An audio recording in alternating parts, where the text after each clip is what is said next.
America, from its majestic mountains to its golden fields of grain, from its rocky coastal shores to its sun-washed canyons and deserts, it is a land of great beauty.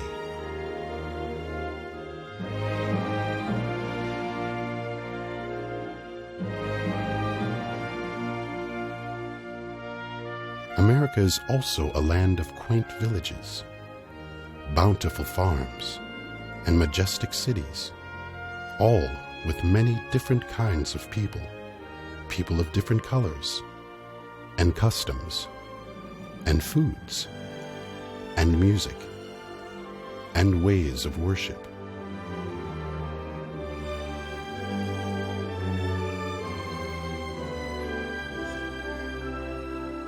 Even so, we are all Americans, citizens of a nation with many freedoms. Those freedoms were won on the battlefield many years ago, and over hundreds of years have been protected by countless men and women, brave and strong.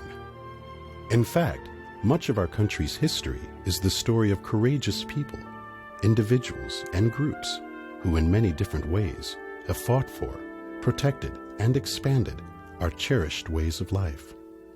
This is the story of one of them, Dr. Martin Luther King, Jr.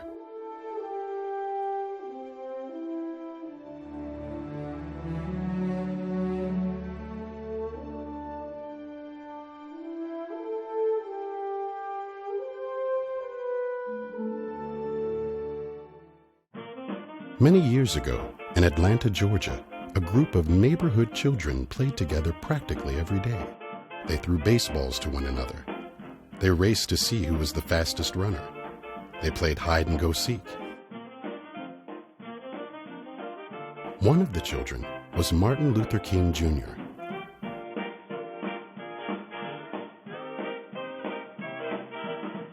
One day, something happened to Martin. The mother of two of his friends told him that he couldn't play with her children anymore. "Martin," she said, "I don't want you to come to our house ever again. From now on, you'll just have to stay away." As you can imagine, that made Martin very upset. When he got home, his mother could tell that something was wrong.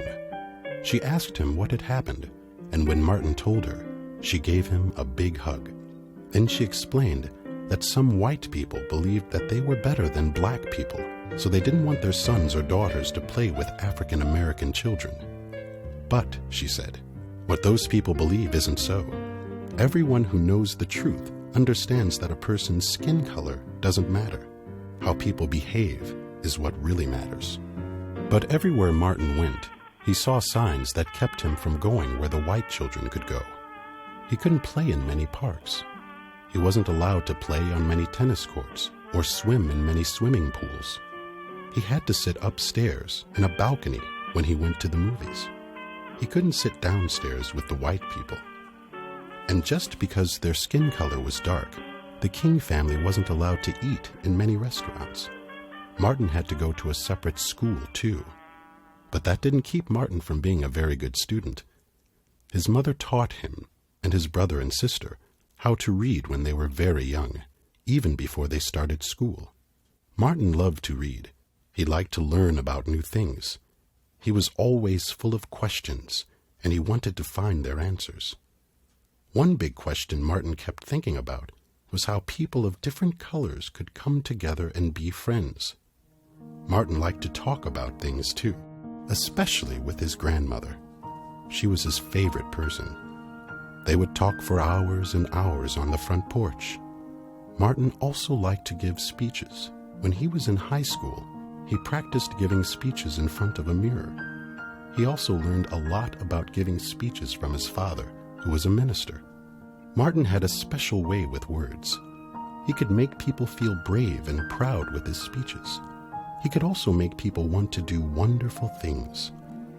When Martin was in high school, he studied very hard. He was such an excellent student that he graduated in only 2 years. Most people need 4 years to graduate.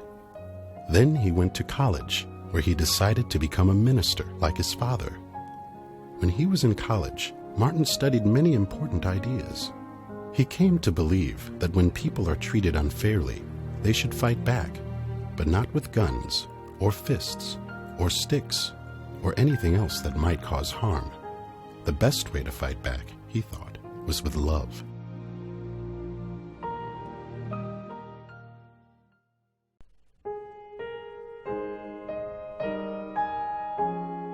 In time, Martin became a doctor of theology, a person who knows a lot about religions. So he was now Dr. Martin Luther King Jr. Dr. King's first job as a minister was at a church in Montgomery, Alabama. What happened next has been written about in many books. The story begins with a woman named Rosa Parks, who worked in a department store in Montgomery. One day, Rosa was very tired after work, so she decided to take a bus home. Usually, she walked because she didn't like to ride on the bus. You see, African Americans had to sit in the back. Only white people were allowed to sit in the front. That was the law in Montgomery. But Rosa, like many others, knew that the law was unfair. Not only that, if the bus were crowded, a white person could order a black person in the back to get up and give him the seat. Today, that's hard for us to understand, but that's the way it was back then. As Rosa sat on the bus that day, it became very crowded. The bus driver ordered Rosa and some others in the back to stand up and let white people take their places. But Rosa was much too tired to stand. She decided she would stay seated. So Rosa was arrested and taken to jail. They said she broke a city law, and it was the law, but it was unfair. Dr. King heard about Rosa's arrest and decided to do something about the unfair law. Nobody should ride the buses, he said, until the unfair law has been changed. Although Dr. King wanted a new fair law, he didn't want anyone to get hurt, neither black people nor white people. He wanted the law changed peacefully. It took a long time, but finally a group of judges said that the Montgomery bus law could no longer be used. From that time on, whenever African Americans got on the bus, they could sit anywhere they wanted, in Montgomery or anywhere else in America. After what happened in Montgomery, people of color began to see that they could change other unfair laws and practices by using Dr. King's method of peacefully demonstrating for change. Our nation's schools were where many people wanted to make those changes. In some places, African American children weren't allowed to go to school with white children. To make matters worse, schools that black students attended and the study materials used inside were often old and tattered. So the students in those segregated schools, as they were called, often received a poor education, not as good as what white children received. Large numbers of people, learning from Dr. King, worked to change the laws that said black children couldn't attend schools with white children. They were successful, and the laws were changed. There was something else that was unfair in those days. Some restaurants refused to serve African Americans. Turned away at the door, black college students and others sat in front of restaurants to protest and to show everyone how unjustly they were treated. They, along with Dr. King, helped create new laws that said all people must be served in restaurants, regardless of their color. Dr. King also understood that African Americans wouldn't have all their freedoms until all of them were allowed to vote. That way, they could elect officials who would make sure that the laws would be fair and would be applied equally to everyone. So he planned many demonstrations for fair voting laws. Those demonstrations were successful too, for Congress soon passed a law that said African Americans could sign up to vote and would never again be stopped from voting.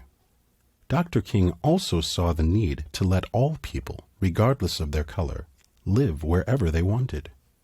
So he planned and marched in many demonstrations that led to what were called fair housing laws. These laws said that all people could buy or rent homes wherever they wanted. Because Dr. King was the most important leader in getting so many new laws passed and unfair laws changed, he became an American hero. And he became famous.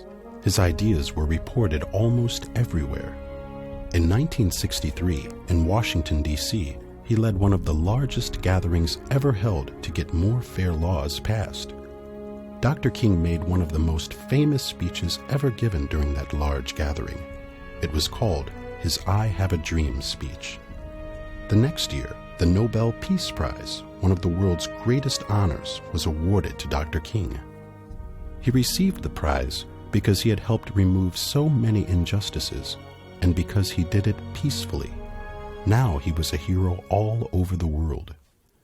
Dr. Martin Luther King Jr. saw many injustices in his life, even when he was very young.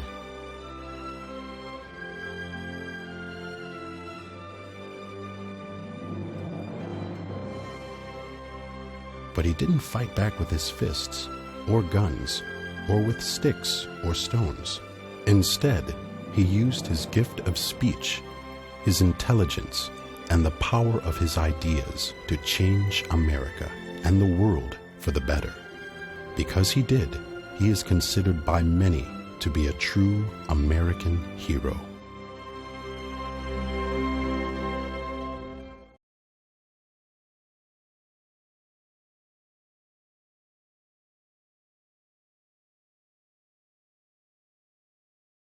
True or false?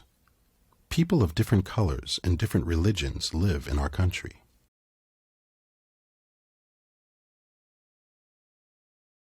In what city did Dr. Martin Luther King Jr. spend his childhood?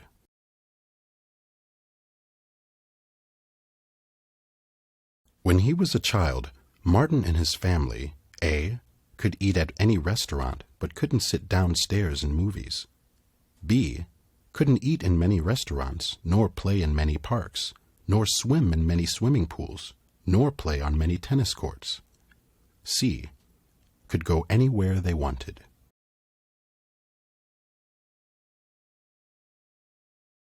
Who was Martin's favorite person when he was a child?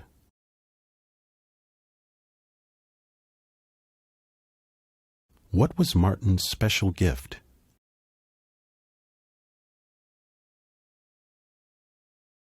What event made Dr. King famous?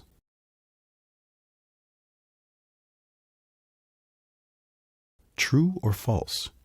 Dr. King said that African Americans should never vote.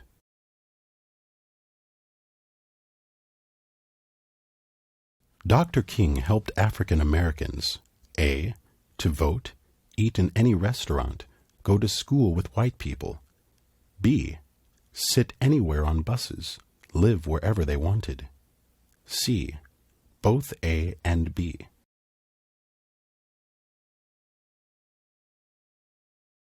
What award did Dr. King receive in 1964?